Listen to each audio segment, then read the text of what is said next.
देखिए, इस प्रकार हमने अभी ये 29वीं गाथा की गाथा पर और अन्वयार्थ पर और उसकी टीका पर चर्चा की। अब आपने क्या समझा है उस पर हम बात करेंगे और उसके बाद आज की चर्चा को हम पूर्ण करेंगे। तो देखिए, गाथा फिर से एक बार पाठ करते हैं, उसके बाद आपसे हम पूछेंगे कि आपने क्या समझा इस गाथा के अंदर, और पिछली गाथा का भी रिवीजन करेंगे 5-10 मिनट, बस इतनी ही चर्चा करेंगे। चलिए, तो एक बार गाथा गाथा फिर से पढ़ते हैं। जादो स्वयं सचेदा, जादो स्वयं सचेदा, अपो जादो स्वयं सचेदा, सवर्ण हूँ सब लोग दर्शिया, अपोदि सुहमणन्तम् अव्वाबाधं सगमणन्त सगममुक्तम्। चलिए, क्या क्या बताया इस गाथा के अंदर, कौन बताएंगे? गाथा के अंदर क्या क्या बताया है?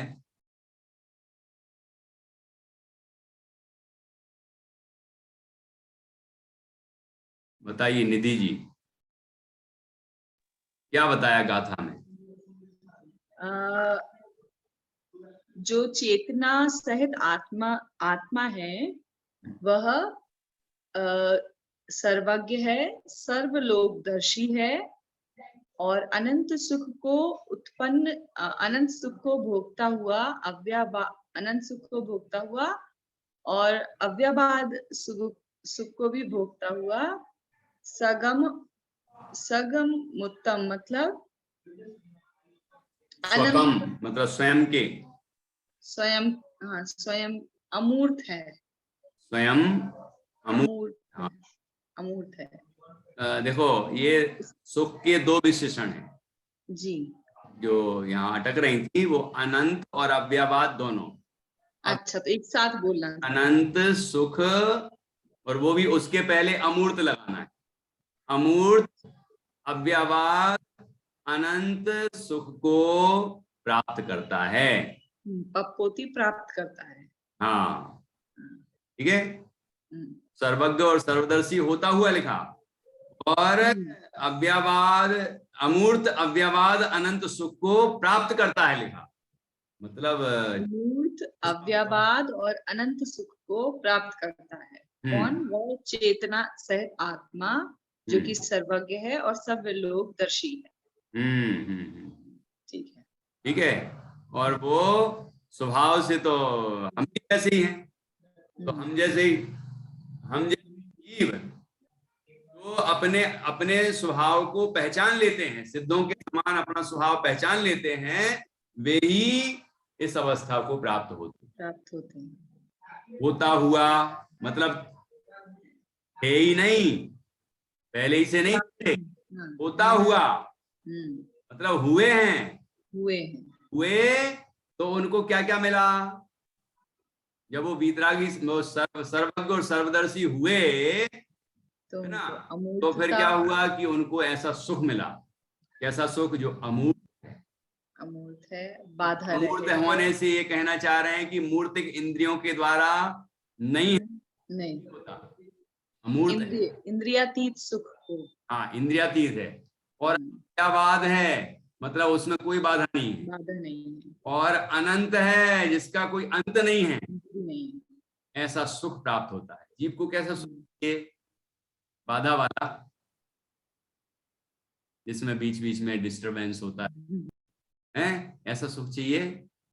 साधना दीदी, जब मैं कलकत्ता में रहता था तो वहां चौरंगी के मंदिर में मेरा प्रवचन होता था, 2-4 महीने चला होगा।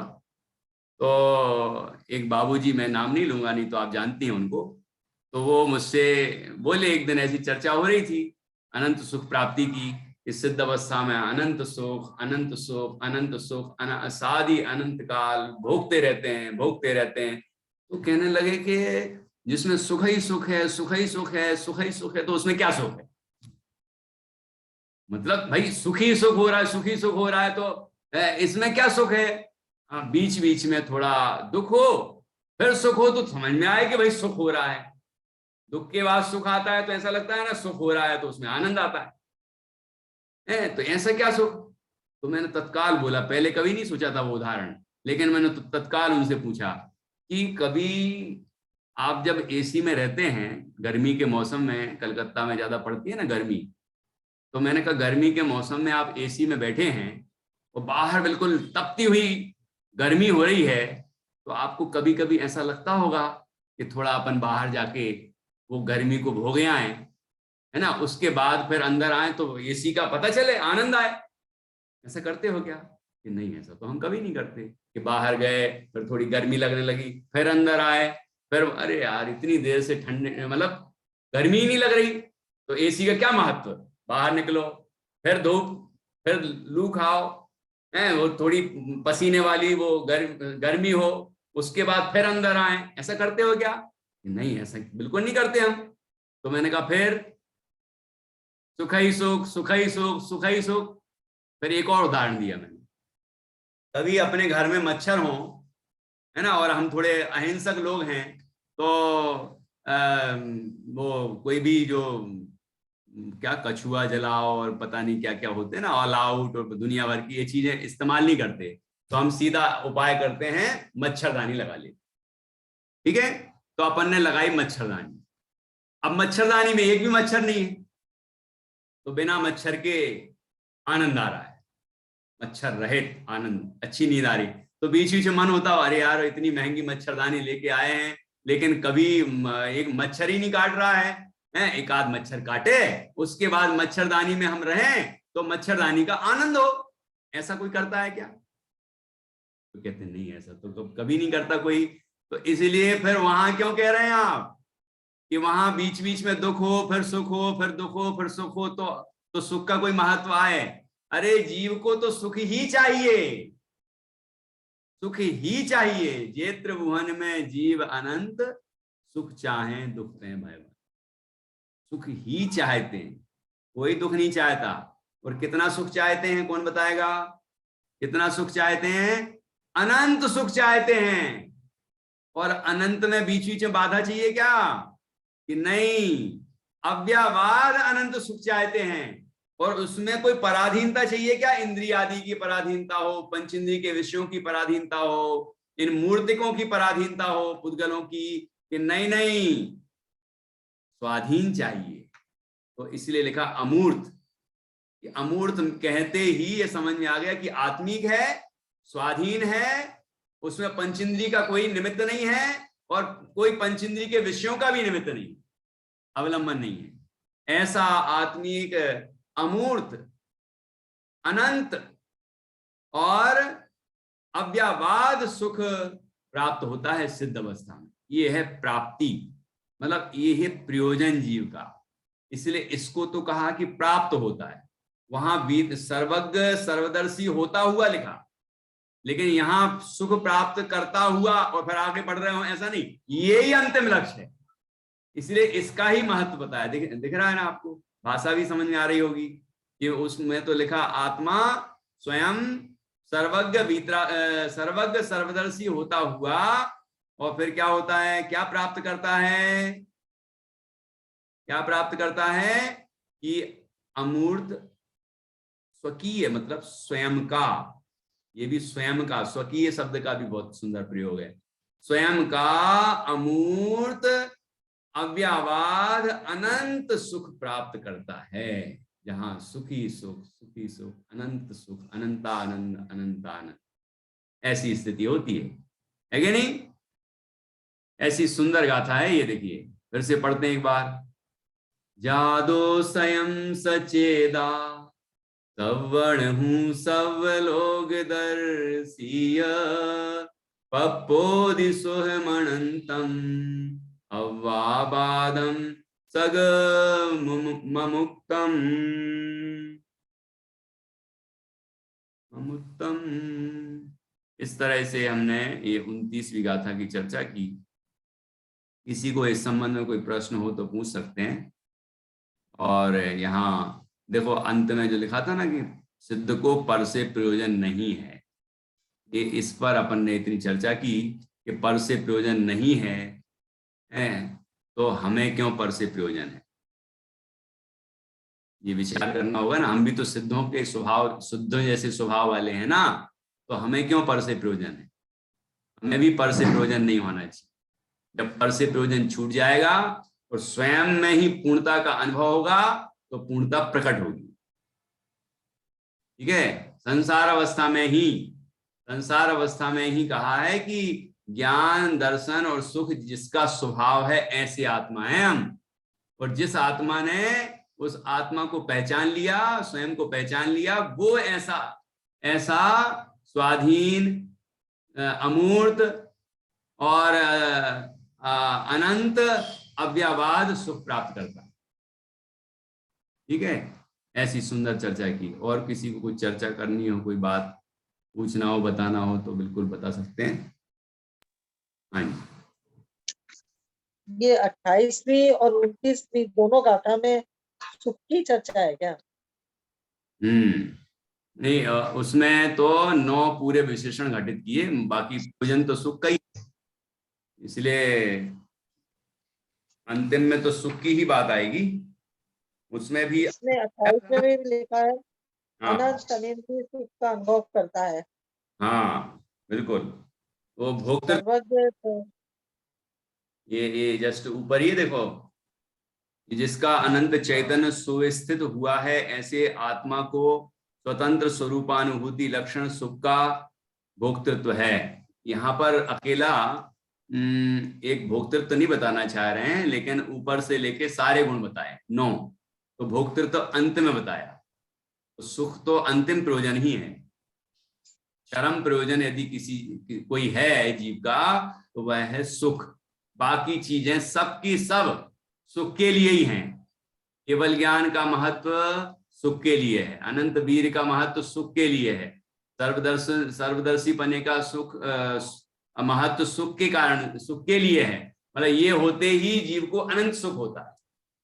नहीं तो पूरा सुख तो हो ही गया था 12वें गुण स्थान में, लेकिन अनंत नहीं हुआ था।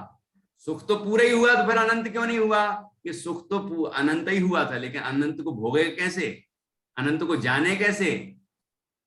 अनंत को भोगने वाला वीर नहीं था, अनंत को जानने वाला, देखने वाला अनंत दर्शन और ज्ञान नहीं था। इसलिए उस पूरे सुख को भोगे कैसे, जाने कैसे? इसलिए उसको पूरा तो कहा लेकिन अनंत नहीं कहा। लेकिन जैसे ही केवल ज्ञान, केवल दर्शन और छायक वीर प्रकट हुआ, वैसे ही उस सुख को अनंत सुख कहते है ना। तो वास्तव में तो सब जगह ही प्रयोजन है। और ये जो 8 गुण सिद्ध के प्रकट होते हैं वो कौन कौन से कर्म के अभाव से होते हैं? कौन से 8? जो 8 कर्म में से बताए हैं, जो 8 कर्मों के अभाव, अव्याबादत, अगुरु लघुत्व और वो सब जो दिए हैं, सूक्ष्मत्व, ये थोड़ा सा कंफ्यूजन रहता है। नहीं, कोई दिक्कत नहीं। तो देखिए, ज्ञानावरण का अभाव हुआ तो अनंत ज्ञान प्रकट होता है, या केवल ज्ञान कह सकते हैं। दर्शनावरण का अभाव हुआ तो अनंत दर्शन प्रकट होता है, केवल दर्शन भी कह सकते हैं। अंतराय कर्म का अभाव हुआ तो अनंत वीर प्रकट हुआ, छायक वीर। ठीक है, और मोहिनी कर्म का अभाव हुआ तो छायक सम्यक तो छायक चारित्र होता है। और जब छायक सम्यक तो छायक चारित्र होता है तो तभी उसका फल सुख प्राप्त होता है। इसलिए वो 2 नहीं कह के 1 कहा, सुख, कि अनंत सुख प्रकट होता है। तो मोहिनी के अभाव में ही सुख होता है। ठीक है, इसलिए कहीं छायक सम्यक तो लिखा रहता है, छायक सम्यक तो छायक चारित्र, दोनों छायक हो गए तो सुख हो गया, अनंत सुखी हो गए वो, है ना। सुख को ढकने वाला कोई अलग से कोई कर्म नहीं था। मोहिनी का नाश होते ही सुख प्रकट होता है, क्योंकि सम्यक तो चारित्र प्रकट होता है, छायक सम्यक तो छायक चारित्र प्रकट होता है। इसलिए तो ये अपन कह सकते हैं मोहिनी के अभाव में अनंत सुख होता है। फिर वेदनीय के अभाव में अव्ययावादित्व प्रकट होता है, नाम कर्म के अभाव में सूक्ष्मत्व प्रकट होता है, गोत्र कर्म के अभाव में अगुरु लघुत्व प्रकट होता है, और आयु कर्म के अभाव में अवगाहनत्व प्रकट होता है। तो ऐसे कैसे होता है ये कि जैसे जीव को अभी वेदनीय कर्म का उदय है तो बाधा हो रही ना, सुख दुख के मतलब साता असाता ये सब होती है कि नहीं होती है। तो जैसे ही वेदनी का अभाव हुआ तो अव्ययावादित्व प्रकट हो गया, और नाम कर्म के कारण से ये दिख रहा है अपन, ये शरीर दिख रहा है ना, तो हम कह रहे हैं ये जीव है, ये पकड़ लिया जीव को, जीव पकड़ में आ रहा है। लेकिन जैसे ही नाम कर्म का अभाव हुआ तो ये शरीर भी नहीं रहा, है ना, तो जीव पकड़ में ही नहीं आ रहा, पता ही नहीं चल रहा है कि यहाँ जीव है। केवल ज्ञानी जान लेते हैं, लेकिन बाकी ऐसे इंद्रियों से नहीं जाना जा पाएगा, या पकड़ नहीं पाएंगे ऐसे हम हाथ, ये देखो जीव है, ये चींटी जा रही है, ये जीव है, ऐसे नहीं। इसलिए सूक्ष्मत्व कहा, नाम कर्म का अभाव हुआ तो सूक्ष्मत्व प्रकट हुआ। और गोत्र कर्म के कारण से क्या हो रहा था, उच्च नीच गोत हो रहा था। लेकिन गोत्र कर्म का अभाव होते ही कौन सा गुण प्रकट हुआ, अगुरु लघुत्व, ना अब छोटे होंगे ना अब बड़े होंगे, है ना, वो अगुरु लघु रहेंगे ऐसा। और आयु कर्म के कारण से हम शरीर में अवगाहना कर रहे थे, अब जैसे ही आयु कर्म का अभाव हुआ तो अवगाहनत्व गुण प्रकट हुआ, और वो स्वयं में ही अवगाहन करते, कोई शरीर में अवगाहन नहीं करते, इसलिए अवगाहनत्व गुण प्रकट हुआ।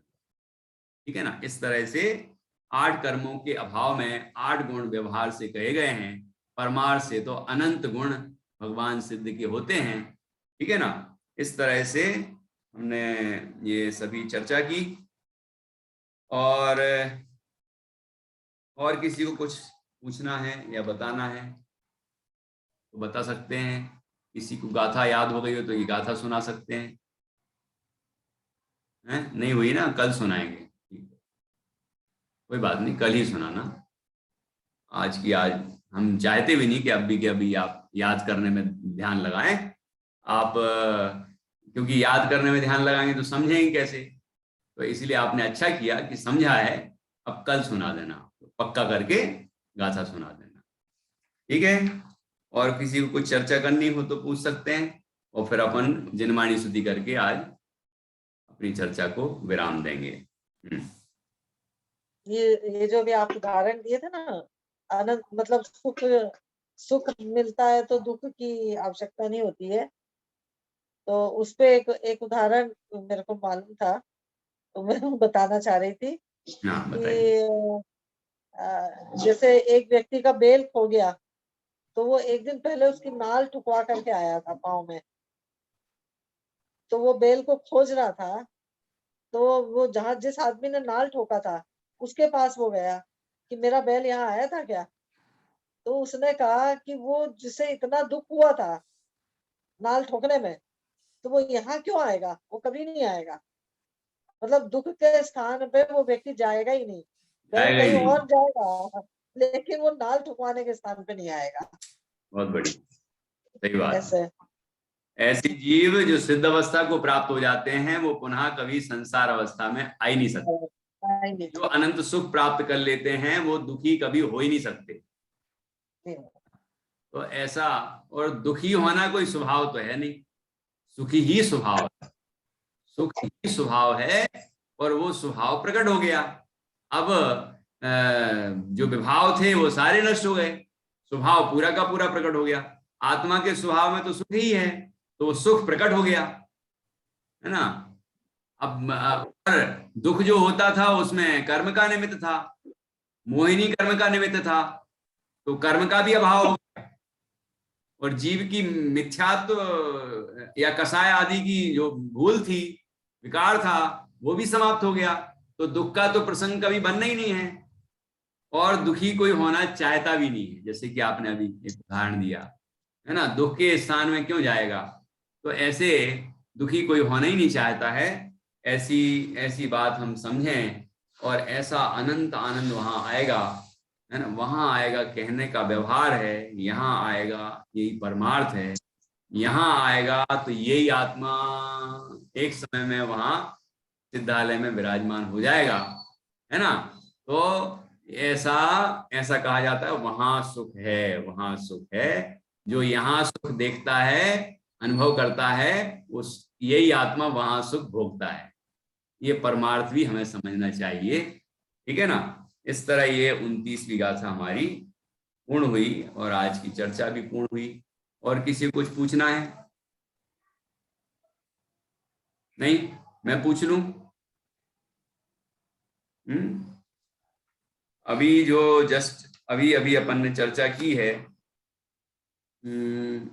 कि सिद्ध भगवान को परद्रव्य से कोई प्रयोजन नहीं रहा।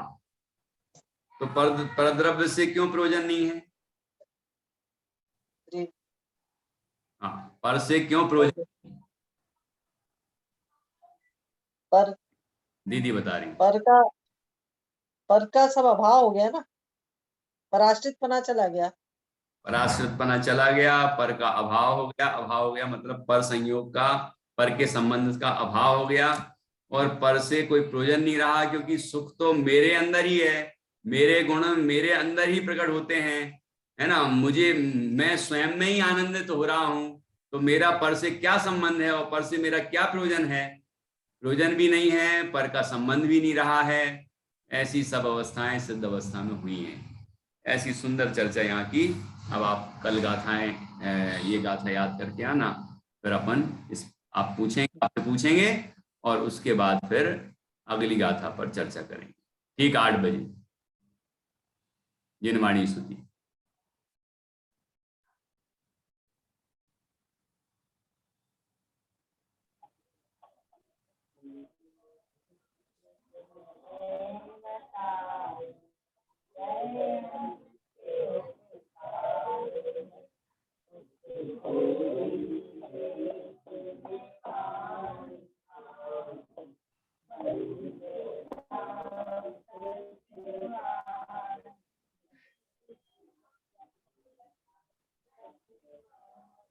बोले द्वादशांग जिनवाणी माता की जय। महान जिन धर्म की जय। सभी 9 बार नमोकार मंत्र के माध्यम से पंच परमेष्टि का स्मरण।